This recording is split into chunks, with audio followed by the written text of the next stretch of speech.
આદિવાસી વિસ્તારોમાં green corridor બનાવી દેવામાં આવશે કે સ્ટેચ્યુ ઓફ યુનિટી જવા માટેના કોરિડોરો બનાવી દેવામાં આવશે, નેશનલ હાઈવે બનાવી દેવામાં આવશે, મોટા મોટા ડેમો બનાવી દેવામાં આવશે, મોટા મોટા સ્ટેચ્યુઓ બનાવી દેવામાં આવશે. એનાથી આદિવાસીઓને ફાયદો થવાનો નથી કે આદિવાસીઓનો વિકાસ થવાનો નથી. આદિવાસીઓના વિકાસની વ્યાખ્યા અલગ છે. અમારા લોકોને સારી શાળાઓ મળશે, શાળાઓમાં પૂરતા શિક્ષકો મળશે, સારી હોસ્પિટલો મળશે, હોસ્પિટલોમાં પૂરતા સાધનો, પૂરતા ડૉક્ટરો હશે, સારી કોલેજો, સારી યુનિવર્સિટીઓ હશે અને નર્મદા, ઉકાઈ, કડાણા ડેમનું સિંચાઈનું પાણી મળશે. અમારા યુવાનોને રોજગાર મળશે. અમારી પંચાયતોને ત્યાં જે ખનિજો નીકળે છે એમાં ભાગીદારી મળશે. ત્યારે જ આદિવાસી સમાજનો વિકાસ થશે.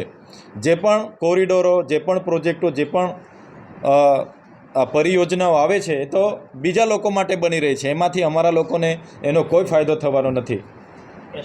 સુપ્રીમ કોર્ટે જે ચુકાદો આપ્યો છે ST/STને 1 ઓગસ્ટ 2024ના રોજ ઉચ્ચ ન્યાયાલય સુપ્રીમ કોર્ટની જજોની ફીટ દ્વારા જે ચુકાદો આપ્યો છે એમાં આરક્ષણમાં અનુસૂચિત જાતિ અને જનજાતિમાં પેટા જ્ઞાતિઓનું વર્ગીકરણ કરીને ક્રિમિનલ પદ્ધતિથી એમાં અનામતની જે વાત એમણે મૂકી છે, ત્યારે આમાં બંધારણની આર્ટિકલ 341 અને 342નું ઉલ્લંઘન થાય છે.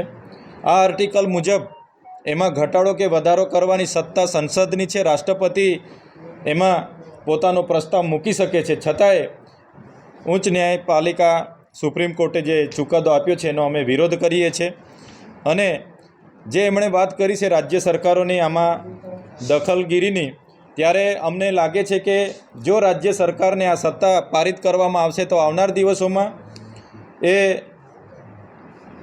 એક ચોક્કસ જાતિઓ પ્રત્યે રાજ્ય સરકારો એમના તરફ ખેંચવા માટે નિર્ણયો લેશે અને એમાં અંદરો અંદર વર્ગ વિગ્રહ થશે. અંદરો અંદર અમારી જે અનુસૂચિત જાતિ અને જનજાતિ વચ્ચે સામસામે આવશે એવું અમને સ્પષ્ટ માનીએ છીએ. એટલે આવનાર દિવસમાં 21 ઓગસ્ટના રોજ જે SC/ST સમુદાયના તમામ સંગઠનોએ સાથે રહીને ભારત બંધનું એલાન આપ્યું છે એમાં અમે પણ સમર્થનમાં છે. અને આવનાર દિવસોમાં 21 ઓગસ્ટના રોજ ગુજરાત સમેત પૂરા દેશમાં ભારત બંધના એલાનમાં અમે જોડાવાના છે અને ગુજરાતથી માંડી તમામ જગ્યાએ ભારત બંધ રહેશે.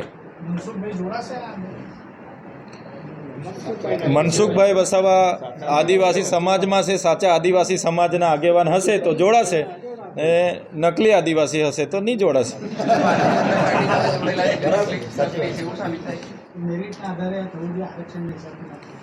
આરક્ષણ એ સંવિધાનમાં આપેલા પ્રાવધાનો છે. આજે પણ તમને અમે આપના મીડિયાના માધ્યમથી કહેવા માગીએ છીએ, આજે પણ તમે ગુજરાતમાં જોઈ લો, આજે 15% આદિવાસીઓની વસ્તી છે. 15%માં IAS હોય, IPS હોય, મામલતદાર હોય, TDO હોય, 100માંથી 15 આદિવાસીઓ છે. ન્યાય પ્રણાલિકામાં તમે જોઈ લો, આજે 100 જજમાંથી 15 આદિવાસી જજ છે. આજે રિયલ એસ્ટેટ આદિવાસીઓની બાજુમાં આપણે જે બરોડામાં બેસીએ છીએ, બરોડામાં રિયલ એસ્ટેટના બિલ્ડરો છે, 100માંથી 15 બિલ્ડરો આદિવાસીઓ છે નથી. 100માંથી તમને 80% આદિવાસી મજૂર મળી જશે, પણ એક પણ બિલ્ડર આખા બરોડામાં આદિવાસી નહીં મળશે.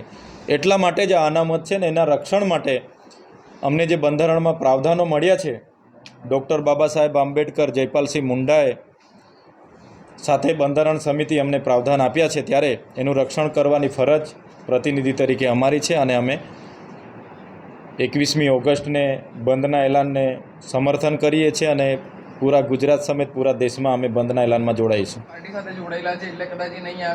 હવે એ મનસુખભાઈનો પોતાનો વ્યક્તિગત મંતવ્ય હશે. આજે તો અમે સામાજિક રીતે જે સમાજ પર આવનારા દિવસોમાં અમને જે બંધારણમાં પ્રાવધાનો મળ્યા છે આરક્ષણને લઈને, એ શૈક્ષણિક હોય, નોકરીની બાબત હોય કે રાજકીય રીતે હોય, એના પર જ્યારે તરાપ મરાતો હોય તો અમે બધા આ બાબતને લઈને ગંભીર છે. અને આમાં તમામ પક્ષ પાર્ટીના નેતાઓને અમે આહ્વાન કરીએ છીએ કે આ બંધના એલાનમાં બધા જ જોડાય.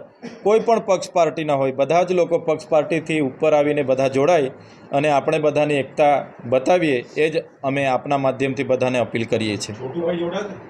ચોક્કસ બધાને આ બાબતને લઈને અમે બધાને જ વાત કરીશું.